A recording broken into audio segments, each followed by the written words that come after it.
And I'm Lauren. I will be playing Jeanette. Yes, I am Jackson, and I will be... We gotta cut this out. I had no idea the character's name. I am Jackson, and I will be playing Jeff. And we have... Oh, actually, no, we know Will. Disaster! We don't need Will. Wait, can we just start over? Hold on. I like this. Fine, then we'll start over. We'll use it as the blooper. It'll be fine. Yeah.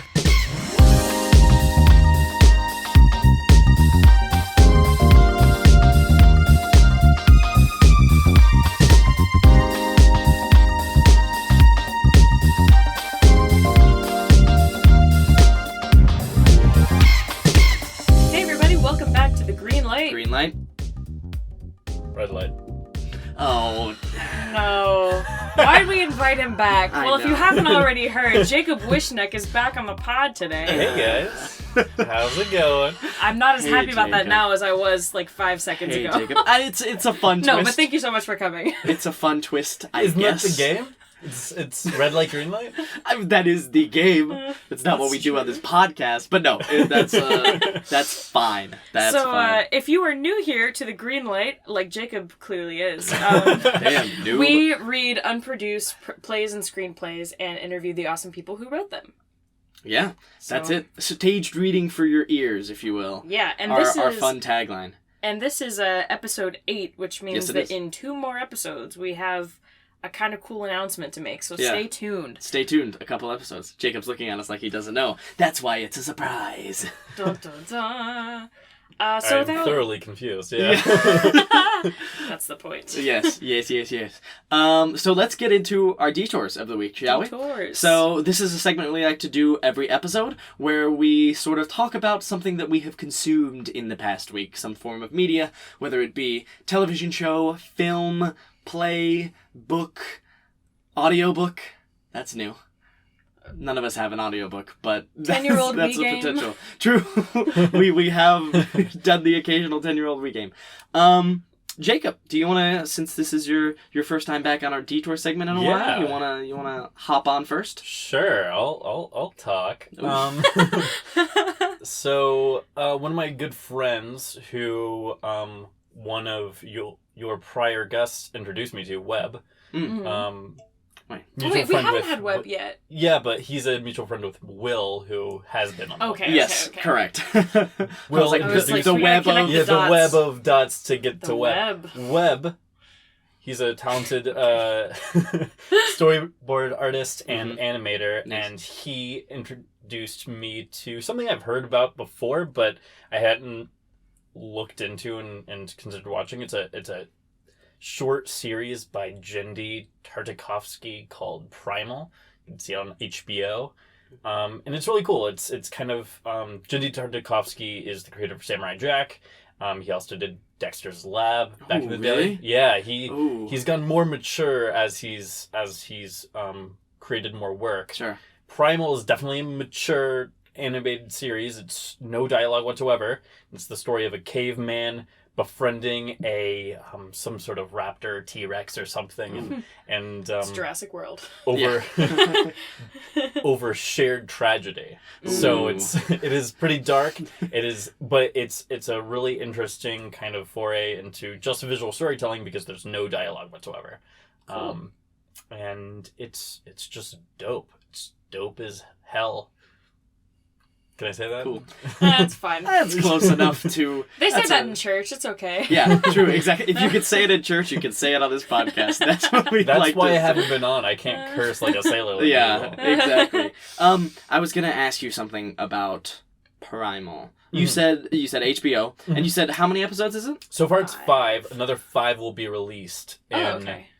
a few months, I think. Oh, cool. That's super short. Yeah, but it's only this one spurt of 10 episodes. That's Oh, it. wow. Okay, so And, like a limited. Yeah, and thing. each episode's about 20 minutes or so. So Okay, cool. Super quick to That's get not through. long at Yeah. all, yeah. Yeah. So like 5 episodes is like less than a movie then. Oh, 'Cause yeah, it's like hour and a definitely. half. Yeah, that's pretty good. Cool. Might have to check that out then. it's dope.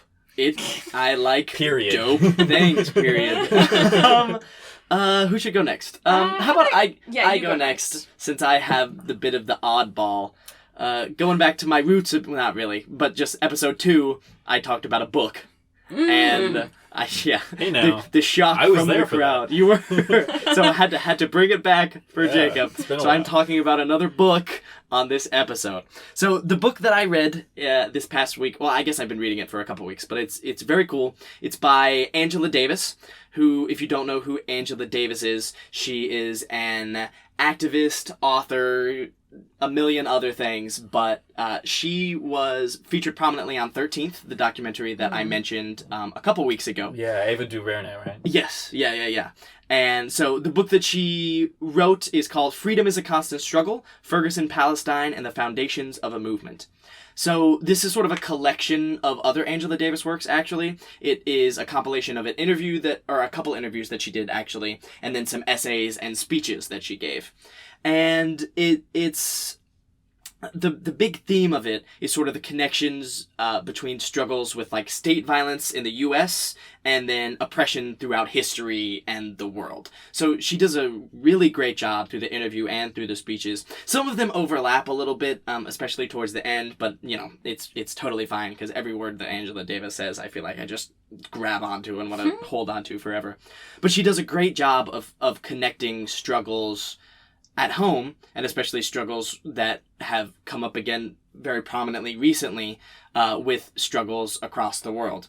And this book came out, actually, I think it's from a collection of things between 2013 and 2015 or 16. And even at that time, Angela Davis talks a lot about police reform, the abolition of the police, or not abolition, defunding the police, and things like that. So she's obviously a very forward thinker and a very prominent thinker and activist of our time. So if you haven't heard of Angela Davis, just read one of her essays, watch one of her speeches. She's incredible. Some of the other things she talks about in this book is things like black feminism, intersectionality, prison abolitionism, which is a big part of 13th as well, which she talks about a lot. And another really cool thing that I thought she did in this was talk about how a lot of movements in the past have sort of focused around a central leader. Center-right, the civil rights movement, had like Martin Luther King and Malcolm X and things. Yeah. But she sort of stressed more the importance of the movement as a whole and the importance of a collective on influencing a movement as opposed to sort of these, in a way, godlike figures that we sort of almost, instead of focusing on the movement, focus on what they did. Which, Martin Luther King Jr., Malcolm X, incredible men and did incredible things, but I love how she sort of brings it back to the movement and brings it back to what it's really all about and how it really is about, a collective people getting together and how that actually has influenced change throughout history. And so it's very cool. It's not super long, actually. It's probably I think it's under 200 pages. So, Freedom is a Constant Struggle, Ferguson, Palestine, and the Foundations of a Movement by Angela Davis. If you're looking for a little edumacation, get on that. Yeah, Angela Davis is actually... So I'm reading a book right now called Stamped from the Beginning by, I believe his name is pronounced Ibram X. Kendi. But that book focuses on 5 different people who have really revolutionized ideas surrounding race in America. And Angela Davis is actually the 5th and last person that really? she does a whole part on. So I'm only on part 2 right now, which is why this is not my detour of the week. Sure. But I'm really excited to get to that. Yeah. So my detour of the week, I know I'm really behind on this, but I finally watched Portrait of a Lady on Fire. It's so good. So I'm going to butcher these names. Jacob, if you know them, please correct me. But I'll try my best. Okay. So it's directed by Celine Sciamma, maybe? That sounds right to me. Yeah. It's definitely Celine. I get that part's right. Yeah. Miss Celine, if you will. Yes. And it is mostly in French. There's actually, for a second, there's a little bit of Italian, and I honestly didn't realize they were speaking in Italian until, one of the characters asked the other one, oh, where do you learn to speak Italian? And I was like, oh, I guess they're speaking in Italian. But no, it's really, really good. So basically the premise of it, if you've seen the trailers for it, there's this young woman named Heloise who is supposed to get married to a man from Milan. And she is really resisting this marriage. She does not want it to happen. So in order for her to marry this man, because it takes place in the 1800s and cameras aren't like really a thing yet, True. she has to have her portrait made to be sent to this man so he can decide if he wants to marry her based on the portrait. And she already wore out one painter before the one that they focus on because she refused to pose for the portrait. So they call in a new painter named Marianne, played by Noemi Merlant, I think. That sounds pretty good to me. Yeah. I mean, do any of us speak French at all? No, we should have asked Will. We should have asked Will. Actually, Will Will speaks French. Anyway, but so she brings in her, and the mother of this young woman says, okay, she doesn't know that you're painting her. She thinks that you are a companion to go on walks with her. You need to just observe her and then paint her from memory at night. So that's what she does. And it's basically a 19th century love story between these two women that, you know, has to happen in secret. It's over a pretty short period of time. It's like 12 days, I think. Oh, wow. But, you know, I thought the pacing of it especially was really strong. It's kind of a slow burn. The relationship sort of develops over a long period of time and yet all at once. Because, you know, you just see them getting to know each other for the first pretty much half of the movie. Mm-hmm. And then after that, it's like, their relationship sort of forms pretty quickly after that. I thought it was really realistic. There's a lack of music throughout. Yeah. Because music is so much associated with freedom for Heloise. You know, she was at a convent before she was supposed to be married because it was supposed to be her sister who was going to be married. And she said that one of the things she missed was being able to hear music anytime she wanted at the convent. So that's something I thought was really interesting. It's such a beautiful element of the film. For sure. They do it so well.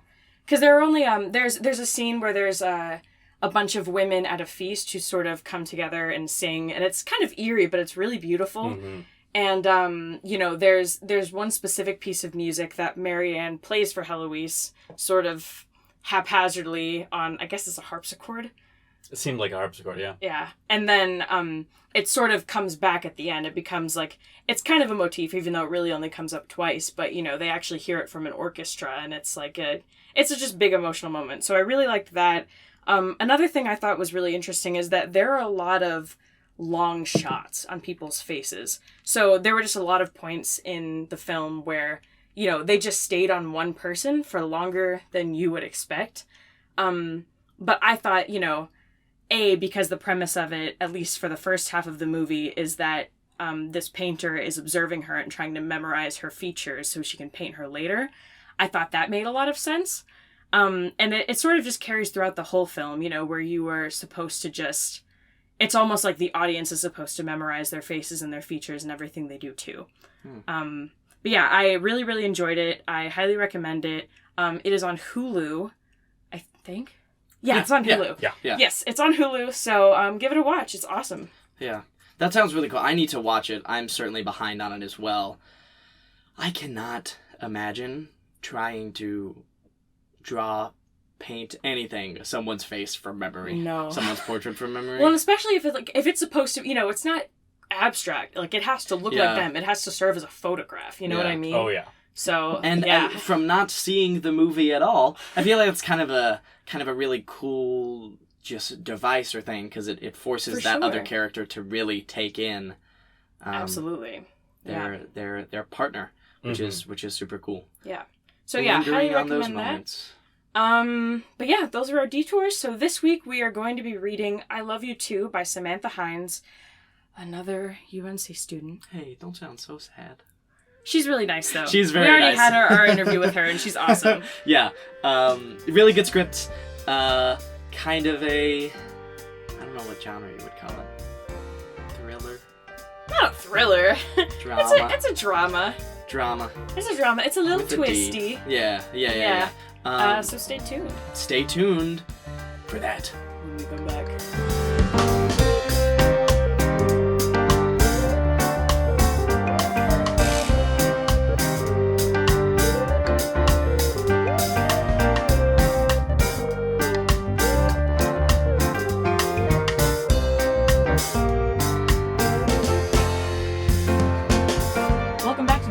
light. Green light. Green light.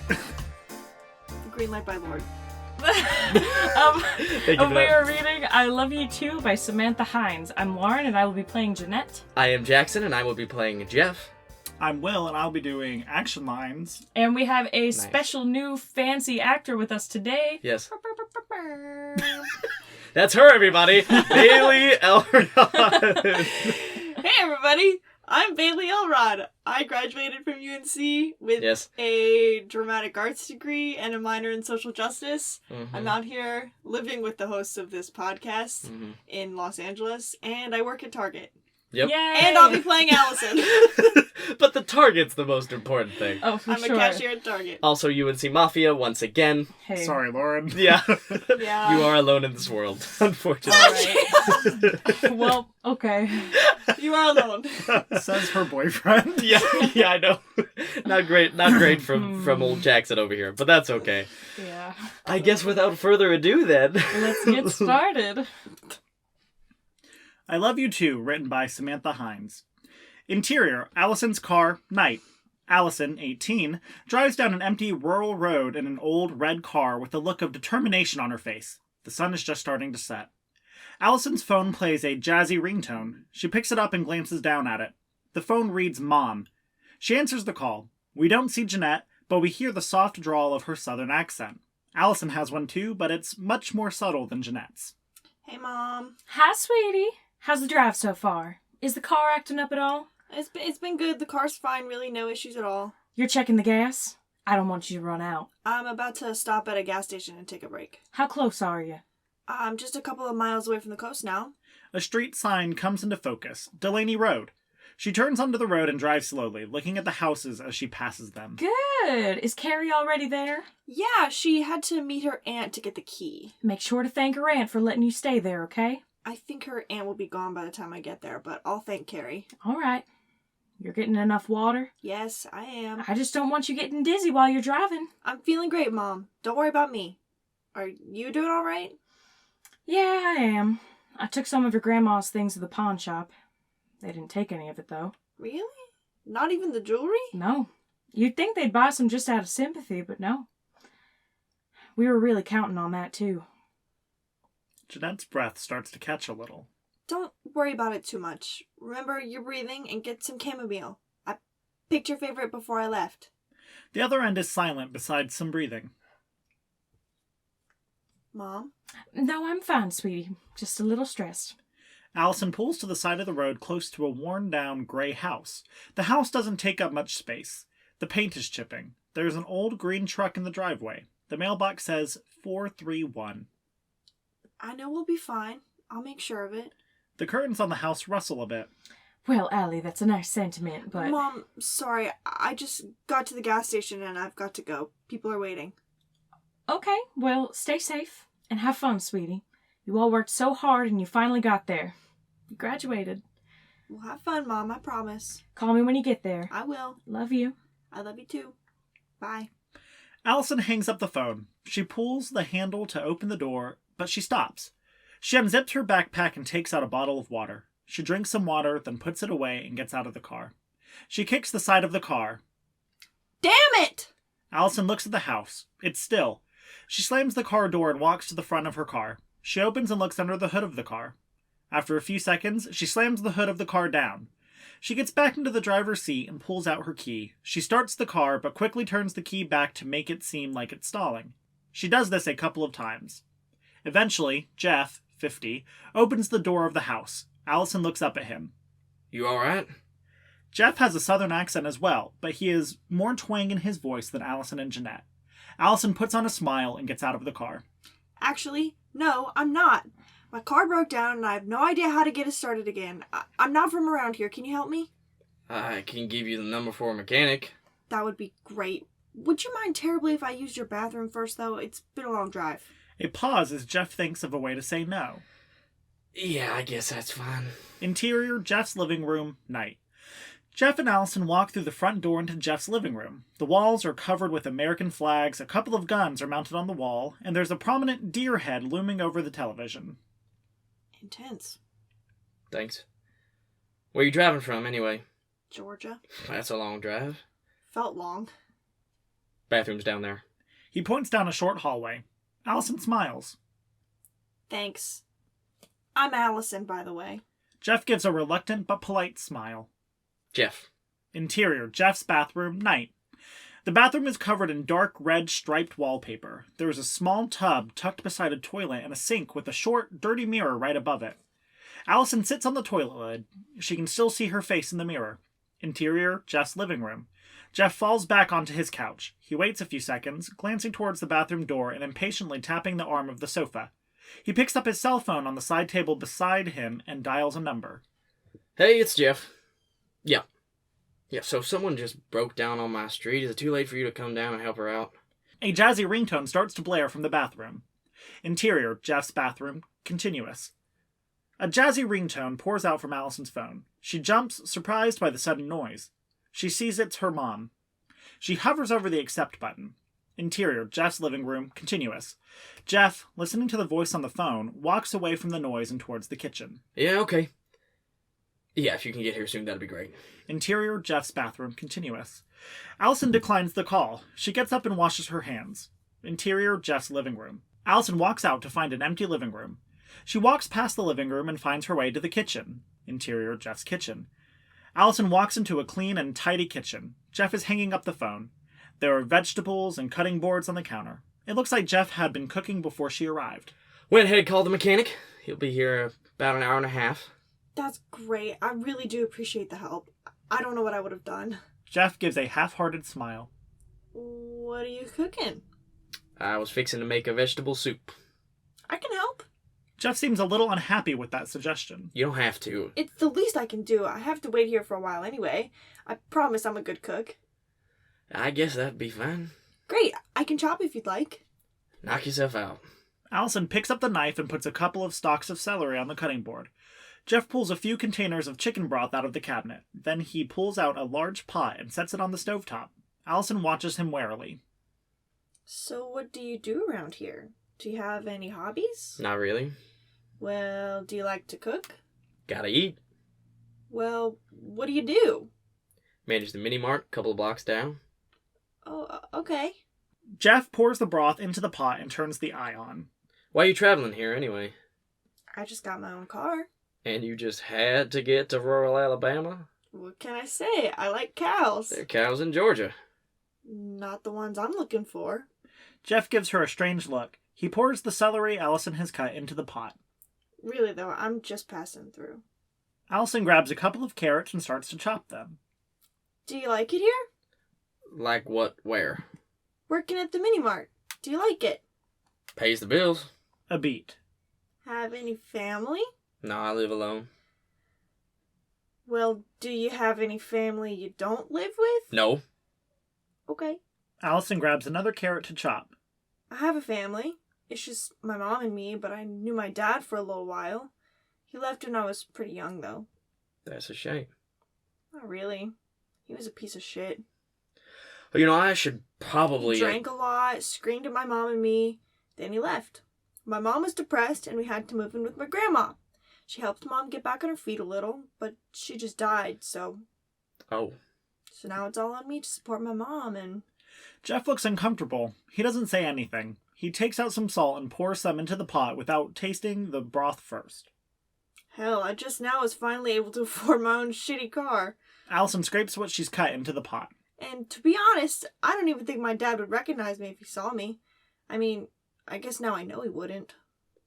What exactly are you getting at? The worst part is, even though I knew he wouldn't remember me, there was still a part of me that held out hope that I could be wrong at least about that. Allison slams the knife down, cutting the last of the carrot. Jeff steps back from the counter and takes a heavy breath. He slams his hand down on the counter. You have no right to be here. Who the hell do you think you are, tracking me down and coming to my house like this? Allison is taken aback. She grips her chopping knife tightly. What the hell do you even think you're doing? How'd you even find me? I found your name when I was looking through my grandma's things. Then it was just a little bit of searching and... And you thought you should just come here and... Just listen to me, okay? Allison is getting more worked up. I couldn't protect me and Mom before, but I'm not a little girl anymore. So what's your plan now? I swear, if Jeanette... Shut up! Just shut up! You think you can push people around, but you can't. You think you can hurt people and just get away with it, but you're not getting away with it anymore. You're finally going to pay for everything you did! Jeff is taken aback. He zeroes in on the knife that Allison is absent-mindedly, but rather intensely gripping. She unintentionally points it at him as she gestures. Look, Allison. Allie, let's talk about this. I don't want to talk about it. What do you want from me? I want Mom to not have panic attacks all the time. I want her to be able to live without me there all the time. I want to be able to trust people. I want to feel like I have a life ahead of me and like I won't be cleaning up your mess for the rest of my life. Look, Allison, I was young and I made some bad choices. I was young.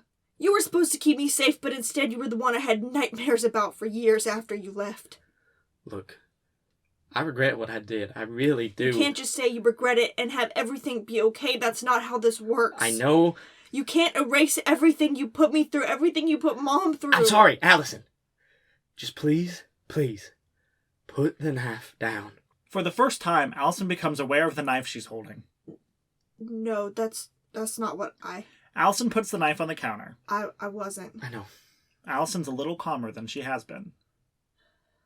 They're trying to take away our house.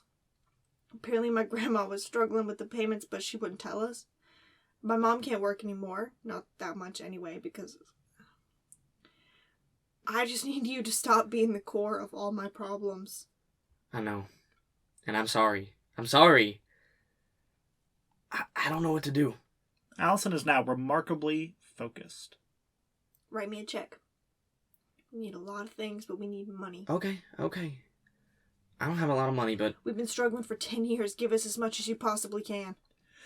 Jeff carefully walks into the living room, with Allison following him. He picks up his checkbook, which is sitting on a table by the television. He fills it out. He rips the check out and hands it to her. She looks at it and folds it into her pocket. Are we good? Jeff stands still. She looks at him. She walks out of the house through the front door. Exterior outside Jeff's house, continuous. Allison walks out of the house. She's enveloped by the sound of cicadas chirping in the trees around her. It's darker now. The only light comes from the window of Jeff's house and his porch light. She shuts the door behind her and walks to her car. She's on the verge of tears with adrenaline coursing through her. Interior, Allison's car, continuous. Allison gets in the car and takes a deep but shaky breath. She puts her face in her hands and breathes heavily, trying to pull herself together. Allison takes her keys from her pocket. She tries to start her car, but it backfires. She takes a shaky breath. She tries it again, but it still doesn't start. She tries one more time, but it still doesn't start. You've got to be fucking kidding me. She opens her door and steps out of the car. The door to the house opens and Jeff takes a step outside. Allison looks under the hood of the car, checking the battery terminals. Jeff stands by the car, unmoving. After a few seconds, Allison looks up at him. What? Look, I got some jumper cables. Good for you. Allison returns to looking under the car hood. I wouldn't offer, but I figure you don't want to be here much longer. Mechanic wouldn't get here for another hour still. It's worth a try. Allison looks at Jeff, then back at the car. I'll be right back. Jeff walks back into his house. Allison slams the hood of her car down, taking out her anger a little on the car. Allison breathes in heavily, trying not to cry. She looks back at the house again and opens the hood back up. She gets back in the driver's seat. She takes the check out of her pocket. Allison's phone starts to ring. The screen says Mom. Allison shoves the check into her bag. She answers the phone and tries to mask how upset she is.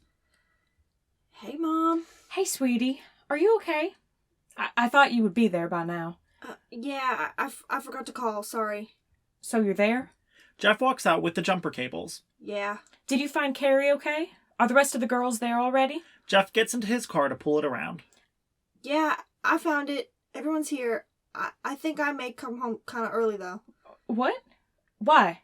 Jeff pulls the car a couple of feet in front of Allison's car. He gets out and sees that Allison's on the phone. He opens his hood and attaches the jumper cables to his car and then her car. I just really want to come home. I don't really want to get into it. Okay. Well, let me know when you're on your way back. Jeff gets into his car and starts the engine. I will. I love you, Mom. I love you too. Allison hangs up the phone.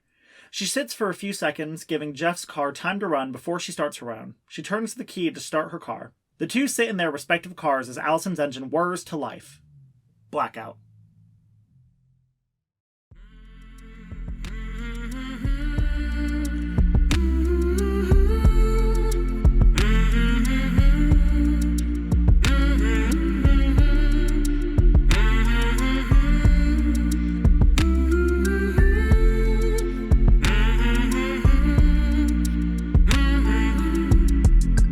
Hey everybody, welcome back to the Green Light Green Light. Podcast. Thank you, Lauren. Lauren and I are here today. It's a very momentous occasion, I would say, Lauren. Yeah. This is our first interview with someone who Lauren and I don't like. No. I will say. Oh, I thought you were about to say someone we don't like. I was like, oh my no, gosh. No, of course not. Well, to be fair, we haven't talked to Samantha that much, but I'm sure we will love her. Like you. We will love her. Anyways, without further ado, this is Samantha Hines, everyone. Samantha, how are you today? I'm great. How are you? We're doing great, sitting here in our old closet here, recording this episode. I will say, Samantha is another member of the Chapel Hill Mafia, goes to UNC. What year are you at UNC, actually? I'm going to be a sophomore this coming fall. Wow. Oh, wow. So youthful. Oh my goodness. That is, that feels like ages for us old people a year out of college. Yeah, so that's enough of us talking, I guess. So Samantha, just give us your screenwriter. Oh, I'm sorry. Lauren's looking at me because that was her question, and that's correct. I'm sorry. That's okay. Yeah, give us your screenwriter origin story. Yeah, mine's kind of recent. I guess I'm kind of a newbie. I started out acting when I was really young, and that's what I've done for most of my life. It was only in the past 2 years, when I wrote something for my acting ensemble to do, and then I was like, oh wait, I actually really like this. And yeah, and then I got to Chapel Hill, and I took some classes there. I got involved with CFA and STV, and yeah, here we are. Here we are. Cool. That's great. It's so funny to hear you say that you're an actor. Lauren and I are both actors as well. Yeah? Yes, we are. Lauren went to Western Carolina, actually, I did. for a Okay. little bit of background. But yes, I am another member of the UNC Mafia as well, the Chapel Hill Mafia. But yeah, it's just so funny. We've had a couple other people. Do you know Matthew Keith and Michael Sparks? I know Michael Sparks. Okay, gotcha. Other UNC actors who are also writers. So just Yeah. funny. Seems We've to be had them all on here. Yes, we really have. We really have. No, that's super cool though. Well, as sort of a new writer, we would like to say we really enjoy your work. We like the you. script a lot. So we're gonna sort of dive into some questions from the script specifically. So one of the things that that we both noted was Allison's relationship with her mom. We really liked that. And because it's interesting, it starts out with her mom seeming like the typical overbearing, drink your water, be safe, please. Call me when you get there. Exactly, which I've heard a million times from my own mother. Shout out, Mom. But then it sort of morphs, and as the story continues, you sort of see that Allison is almost the one who's kind of taking care of her mom. So I'd love to sort of hear you talk about their relationship dynamic and what you were hoping to sort of achieve with that. Yeah, I think once I figured out that this was going to be kind of that Allison and her dad were going to be the one of the main one of the relationships I focused on. I didn't want to I wanted to explore how I wanted to explore their relationship in relationship with her mom, Sure. to phrase it strangely. And I think yeah, I wanted to have her mom not be kind of a stereotype exactly, but be a fully fledged person who's dealing with depression and things that people do have to deal with. Yeah, and I think her mom, Allison's mom, is a real motivation for her, in not just this and not just in this, but in a lot of what she does, and I that was really important for me. Mm-hmm. Yeah, for sure. I think that was definitely evident throughout the script, and I think we sort of come back to that. We have a couple questions that kind of deal with that.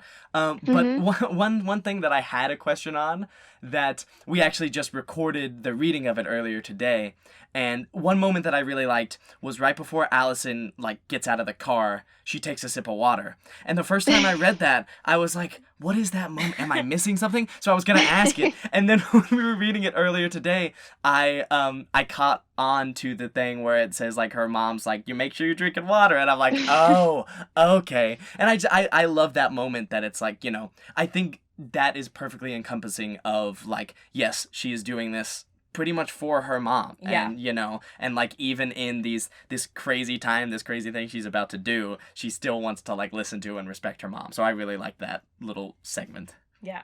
Yeah, I yeah, that was intentional. And yeah, because I didn't, since like I think it's easy for the lines especially that her mom has at the beginning for her to come off as like annoying mom. I think like I wanted to make it clear that Allison really does value her mom, and she, you know, while she may be frustrated with the situation she's in, like she values her mom's opinions and knows that she wants what's best for her. Yeah. For sure. Shout out to all the moms out there. Yeah. Yeah. Big shout out. So there's an interesting reversal. There's an interesting reversal here in structure. So, you know, I feel like if you see a stereotypical, oh, well, you know, this woman breaks down in front of a kind of dilapidated house and this man comes to her aid and helps her. And, you know, the man ends up having most of the power and control in that dynamic. But with this story, it's 100% Allison who is in control the whole time, even when at first we think that, oh, her car might have honestly just broken down. So talk about what you were trying to achieve with that and the effect that you hoped that it had on the story.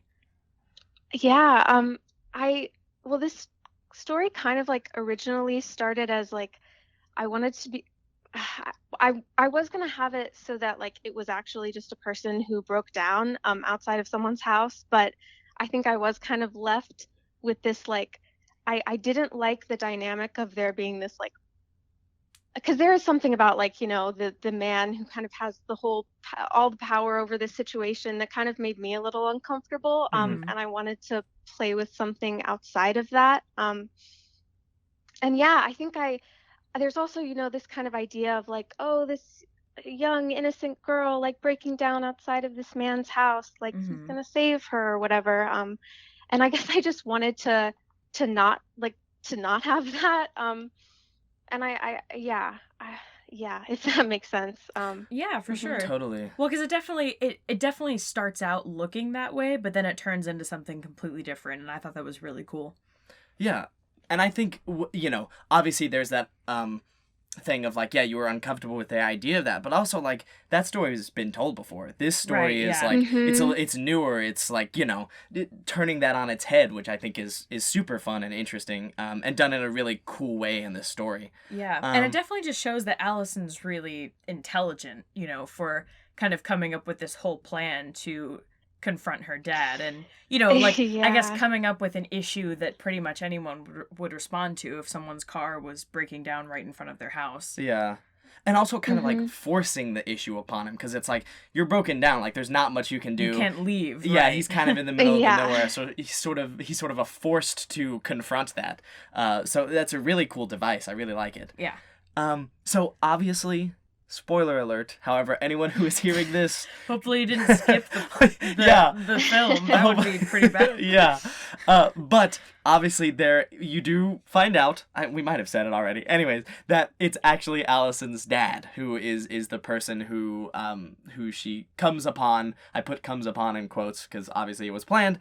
But sort of at what point in the script were you hoping that the audience realized that this was Allison's dad? And I don't want to say when I realized it first. I want to hear what you had to say, because I will say for a decent amount of time I had no idea. I was like, what is she doing? What is she planning? So Yeah. I would love to hear when, like, the moment you were sort of thinking. I guess it was somewhere around when they were in the kitchen. I wanted like her to be kind of forcing this conversation about like her life and what he liked to do, just be like a little strangely interested in his life, and I guess like I wanted people to get an idea maybe early on, but like at the point where she starts talking about family and like, Mm-hmm. do you have any family? Like that was where like I intended for it to become obvious what was happening. Yeah. Yeah, I think the moment when she says, you know, do you have any family that doesn't live with you? I Yes. was like, oh no. That's exactly what I was talking about. I was like, wait a minute. And yeah, I think it is cool how it's revealed, because there definitely was like, I could tell something was going on, right? Right, you just don't know what. Mhm. Yeah, and so it's like slowly realizing what that is and then putting the pieces together, and then that moment just like clicking, and it's like, oh, yep, that's it. That is it. And I guess sort of jumping off that moment and into when they get into sort of a more intense conversation. There's that moment where she has the knife because she's cutting the vegetables or whatever, and then her dad starts to get like nervous, and then there's that moment where he points it out that she's holding it, and then she's like, no, that's not what this is, and she puts it down. I really enjoyed that moment because it was such a shift in her demeanor, and then sort of like a coming down to earth of like she sort of remembered why she was there. Yeah. I'd love for you to talk about that choice and to sort of pose Allison as this, potential threat, and then to then quickly diffuse that with like diffuse that anger into then something like more productive. Yeah, I think like I definitely wanted this interaction to be a lot of like Allison getting things off her chest. Like even though she has a goal, she also has like a lot of pent up emotions and like trauma from him leaving and not treating her and her mom well. And I guess I wanted her to kind of come in with a plan, but like get like a little derailed and like have her emotions take her over a little bit. Because I think like I don't know, it's like a heated thing. And I think as intentional and like thoughtful she's been going into this as I think she's still like there's still a little bit of it that she can't control, and like this is still her father that she knew when she was little, and I think like a lot of anger is bubbling up there. But I also know that like, I didn't want it to be like a story of her like getting way too upset and just threatening her father into doing what she wants, because I don't think that's who she is or what she wants from her father. Because I think honestly what she wants from her father, I don't think she's ever going to be able to get. And I think that's a little bit of the frustration that's coming up there. At least that's what I intended. Yeah, for sure. And I think, I realized on subsequent reads after the first time that, when she first introduces herself and says, I'm Allison, that's the moment when she wants him. That's like kind of her last ditch effort at like, do you recognize me as your daughter, Allison? And then he just like, I'm Jeff, Yeah. Yeah. So I feel like that would definitely derail me in that situation if I was like really just hoping and expecting that there would be some kind of recognition and then there wasn't. Yeah, that's a really good point. I hadn't actually thought about that. The power in her just saying her name and hoping for something.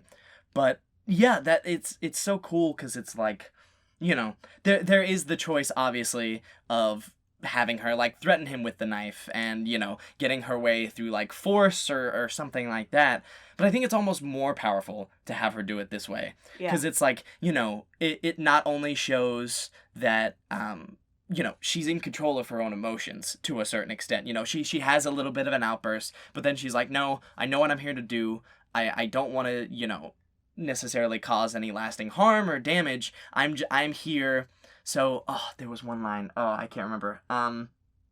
Something about just like wanting to make the pain stop. Something along those lines. It was something about like, I want you to not be the core of my problems. Yes. Or something like that. Yes. Yeah. And it's like, with that goal in mind, what she does makes perfect sense. Yeah. And, so kudos to you for that.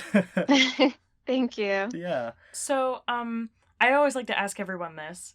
If you had to pick one moment in this script, if you changed everything else, you would not change this. What is your favorite moment in the script? Oh,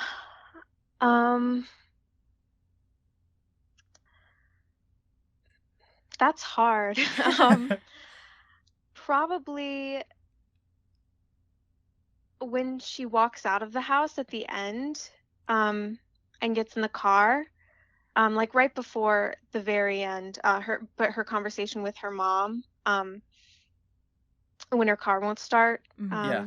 That's probably the biggest part that I wouldn't want to change. Gotcha. Mhm. Yeah, that is a nice, powerful moment, right? Because it's like she's trying to hold it all in and like not Yeah. tell her about what happened. And so Yeah. just like the contrast of like that super powerful thing that just happened with just sort of the nonchalance that she's trying to give her mom. Yeah. Mhm. Yeah. Yeah. That's great. That's great. So that's enough with the script. Script was great. We are going to ask, some questions about you, some just questions in general. So this isn't really about you, but it's about sort of your opinion, I guess. Or like writing in general. Yeah, exactly. Okay, That's a okay. better way of saying it, I guess, Lauren. So obviously this story has a big twist, like we talked about. We had a bit of discussion in our house, actually, about just sort of like the role that twists and like spoilers per se like play into a story. Yeah. And we have so, one person in our house who likes to spoil everything for himself. yeah, Um, and so and actually Will kind of too. Will doesn't mind Really? spoilers. Oh, I yeah, didn't know about yeah. Will. So a couple people, we have to deal with a couple people. But anyways, so what's your opinion on like twists and like how that affects like a film's replay value? And so like for instance, like if a story relies mostly on spoilers, do you think it lose some of its rewatch value, or just sort of your general opinion on that? I guess it depends like on the film or play. I don't think it ruins it. Like I don't think like you couldn't watch it again once you know the twist, because I Mhm. think like you find little like things that you didn't notice before because you didn't Yeah. notice the twist. Mhm. So I think it's just like a new way to watch it. But I definitely like I don't know. I think it's so I like twists. Yeah. Yeah. Yeah, I like twists. Well, yeah, Period. I think like Period. the experience of watching something with a major plot twist for the first time Yes. is just it just really ruins it if there's a spoiler. Yeah. Yeah. Definitely. I am not a fan of spoilers in those situations. Yeah, I avoid them like the plague myself. Like I hate them. And yeah, I think there is, because for an example, Lauren and I saw Get Out together for the first time. Yeah. And now Mhm. obviously there's a super big twist in that, and so just like that watching experience was incredible. Mhm. But then I think what a good movie with a big twist can do is when you go back and rewatch it, you're like looking for the clues For that sure, you missed, yeah. that Kinda you like what didn't you pick up said. on that Yeah. first time. Yeah, exactly. Yeah. So I think there's You're like a definitely detective. yeah, Yeah. exactly. Or like, Oh, another perfect. big one is the Prestige. Ooh, yeah. That's true. one. I mean, when I got to the end of it the first time I watched it, I was like, I need to go back and watch it right now Yeah, to try and pick up on everything because I did not see it coming at all. yeah, Mhm. yeah. Have you seen The Prestige, Samantha? I have not actually. Oh my gosh. Okay, well I'm glad I didn't actually spoil anything. Yeah, yeah. Please watch it. It's so good. I'll have to. Yeah, I think it's on Netflix. Don't quote me. I don't No one know. quote me, or come at me in the comments. But I do think it's on Netflix. Hugh Jackman, Christian Bale. It's Amazing. it's lovely. It's lovely. Yeah. Okay. So we have a fun little thing that we actually haven't tried before. So you're the first person. Yeah, Because a lot you're of the first firsts. person we don't know, we Yeah. got to do some rapid fire questions. Yeah, so it's just we're gonna do some like quick questions that typically just requires either a yes, a no, or just like one or the other. Okay. So yeah, so buckle in, just some quick fire questions. Now I'm gonna warn you, Samantha, they're all Yeah. incredibly serious, so you Yeah. have to take all of them very seriously. Okay. Yeah. Okay. Okay. Sounds good. All right, Lauren's gonna start us off. All right. Which do you like to write more, drama or comedy? Drama, Okay, cool. Which do you like to watch more? comedy. Favorite reality TV show of all time? Oh, I honestly don't really watch reality TV. That's fair. Sad. A recommendation from us: Too Hot to Handle. It's odd. It's so good. I've seen trailers for that. Yeah, it's especially if you have a couple friends to watch it with. It's just It's a good perfect. time. It's perfect garbage television, I argue. Yeah. Okay, if you could have one superpower, what would it be? Flight. That's a Same, good one. same. That's of course you gotta go with Flight. Favorite Disney Channel It's just original cool. movie? Oh, Read It and Weep. Ooh, Yes, I love Read It and great Weep. choice. Good I one. was expecting like a High School Musical or something like that, No, which but also this is valid. so much better, honestly. But yes, Read It Yeah. and Weep, perfect answer. Okay, was really speaking good. of Disney, are you familiar with Lilo and Stitch? Yes. Okay, good. We would have to end the interview immediately if you weren't. But, okay, who would win in a fight? 10,000 Lilos versus 100 Stitches. 100 Stitches. Okay, good. I think that is the right answer. He originally said 1,000 Lilos, and I was like, you gotta bump it up just to make it harder. you Yeah, know? and even still though, I don't know. Yeah. Then again, I do think there is value in just sheer numbers. Because what is that? Is that 100 Lilos for every Stitch? Yeah. So that- they can that- just pile up on top of them. Exactly. That's a lot.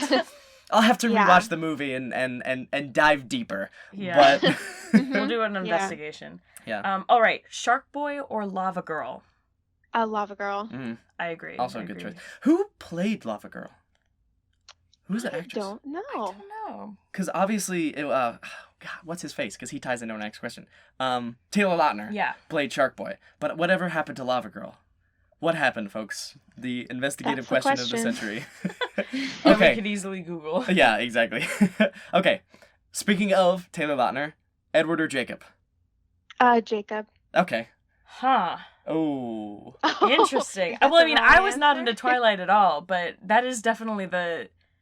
I don't know. That's an interesting choice. I feel like Jacob is probably the more common answer. No, Edward's definitely the more common answer. Edward Really? is like, yeah, Edward is I like feel like I've heard more the Jacob. protagonist. actually. Really? Well, but I feel like Taylor Lautner was definitely more attractive Exactly. at the time. Exactly. But Maybe that's it. I mean, I feel like that's what I heard. but from Edward is everyone. like the protagonist. You know what I Well, mean? yeah, but like that doesn't mean Yeah. you don't see Edward's abs as much, which I think is a downside to his Uh, character. Okay. What's your Hogwarts house? Oh, I tested and got Slytherin, but that sounds a little malicious. I'm No, Slytherin too. Lauren That's is okay. Slytherin. That's okay. Okay, wow. Yeah. Cool. We have a couple Snake Slytherins in team. this house, actually. Yeah. And so I actually have one more question that we forgot to write down. Oh. What is your detour of the week? So Oh, we do a true. segment at the beginning of every episode called Detours, where we talk about a play or a movie or a TV show or a book, just anything that you consumed in the past week that you would recommend. Oh, well, this might be a common answer right now, but I've been rewatching Avatar: The Last Oh, Airbender. Yes, Yeah. I have It's too. so I have- fantastic. Yes, it's so good. Where are you in the series?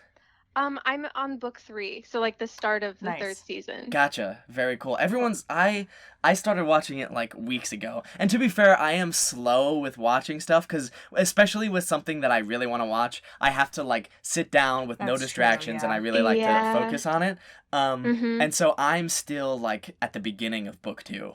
But Oh, wow. one of our housemates, Jacob, the same person who doesn't really care about spoilers. Who's also been on this podcast many times before, but he's already finished and he started like a week after me. So Oh, wow. yeah, but that's a great choice. Did you watch it when it originally came out? I did. I watched it with my family. It was our show we watched together. Oh, that's so nice. That's so nice. That's amazing. Well, I think that's it. all we had for you. We haven't asked this before. Do you have any questions for us? I guess I'm wondering, like, as UNC grad and not UNC grad, like, what are you guys doing out in the world, and how is the world? Wow. The What a- world is scary Out and beyond horrible, college. but Yeah. What a question you man. sprang upon us, Samantha. No No. pressure. No, things have been good. We're actually really enjoying it out here. Yeah. We live in LA right now. I don't know if Okay. we told you or if Ellie told you, but yeah, out here in LA. yeah, so it's And- like 6 here instead of 9. Yes, true. Oh, wow. True. Yeah. A little bit of a time difference, but Yeah. you know we're doing it. Obviously, acting stuff has slowed down right now. Right. So we're sort of Mhm. taking it one step at a time. But it's been good. We've been taking classes. We've been taking martial arts classes, which have been a lot of fun. Oh, nice. Yeah, and so trying to enjoy being an adult as much as we can in this time where everyone's sort of stuck inside. Yeah. But Yeah. yeah. So I don't want to take over that, Lauren. If you have anything to add. No, yeah, I mean, that's about it. I mean, thankfully, things are starting to kind of come back a little bit. Mm-hmm. But, Mhm. you know, if there's any place to be stuck inside for a few months, LA is not a bad one. Yeah. So, That's good. We're very fortunate because, well, we live in a house with 5 other people Yeah. right now, but the Mhm. perks of that is it's a house. it's a house and we have a pool. So it's That like, is nice. yeah, if you're going to be quarantined anywhere, might as well have a place with a pool. Yeah. Yes. So super fortunate for that. But yeah, Yeah. thank you for Yeah, asking us wow. about us. That's new. Future guests take No note. one ever asked, how is Jackson and Lauren? Exactly. Aw. But yeah, So if you want to get in touch with Samantha, her email will be in the description if you're interested in producing this script or seeing more of her work. And yeah, thank you so much for coming on. yeah, we really enjoyed it. Thank you for having me. Yeah, of course. So All right. nice to talk to you. So nice to talk to you, Samantha. Bye. Bye. Bye.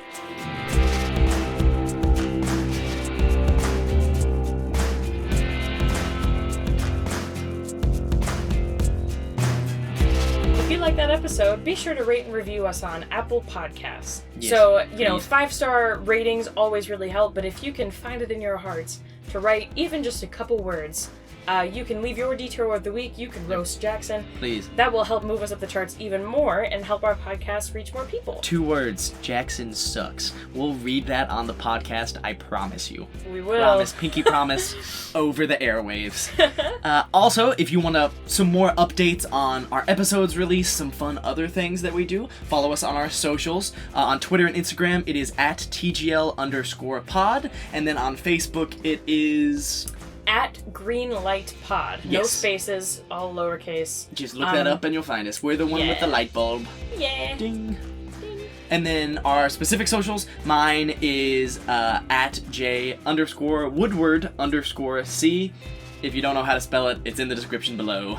And mine is, I'm at Lauren Hunkele on Twitter and at Hunkle... Oh, no, wait. Am I?